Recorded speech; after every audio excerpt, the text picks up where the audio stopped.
One last question. Go ahead. Go ahead. The young lady in the back. Go ahead. Thank you.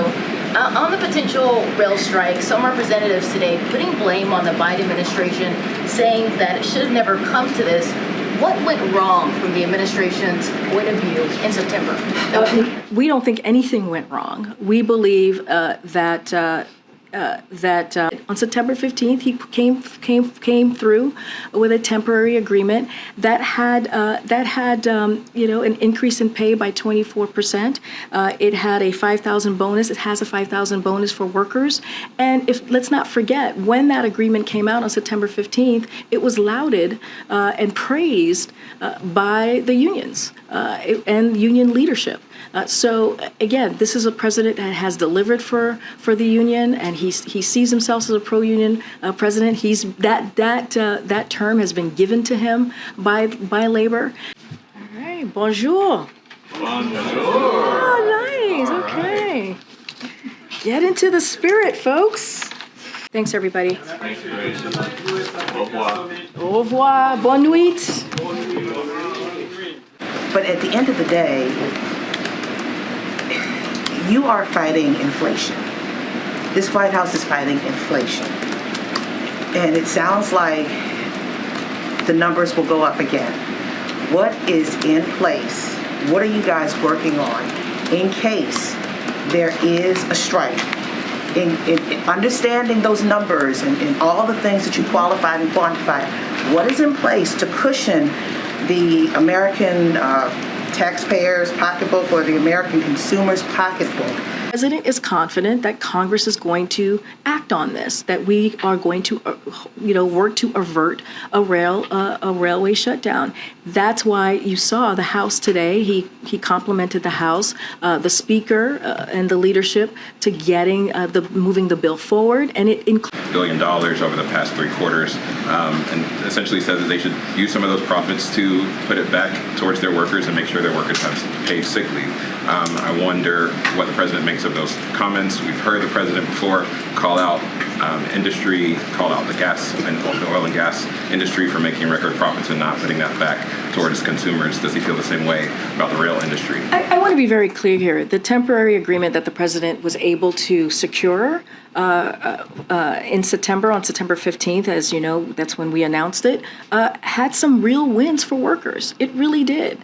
Again, the concessions he secured for workers included a 24% pay raise and a $5,000 bonus, no changes in copay, deductibles, or From Democrats that there's corporate greed involved, and that's one of the reasons why they can't have an agreement here. The president doesn't agree that the rail industry. What I'm saying is that the president was able to put together a temporary agreement that prevented a downturn. Comments. I know you can't comment on Fed policy, but can you just tell us how confident is the White House right now that the U.S. will be able to avoid a recession? I mean, look, I just laid out the data points in the beginning of this, beginning of my briefing when I talked about how the third quarter, there was a revision in the third quarter and how much it's growing, right? It was first said it was going to be estimated at 2.6%, and we're seeing it at 2.9%. Look, we believe that this is an economy that's resilient. We believe that, and it's resilient because of the president's work, because of the president's economic plan, because of what he did walking into this administration. Now what we're seeing, and you've heard us talk about this, is we're seeing an economy that's going into a transition to more stable and steady growth. So we do not foresee a recession. The data that I just laid out that we have seen the last couple months does not show a recession. Just to clarify, there are sort of ongoing negotiations between the unions and the rail companies. I mean, look, I can't speak for the unions and the rail companies. That is, they're going to have their conversations. I'm not speaking for them. I'm speaking for the president and what he's trying to do for the American people, and is to avert a rail shutdown. Again, on the IRA issue and Macron's visit, it seems like both sides have been, in public, have been tiptoeing around this issue a bit because no one wants to, spoil the public face of this state visit. But during his lunch today, Macron said some pretty harsh words about the IRA. He said, for example, it is super aggressive against French competitors, and that it would kill, quote, kill jobs in the EU.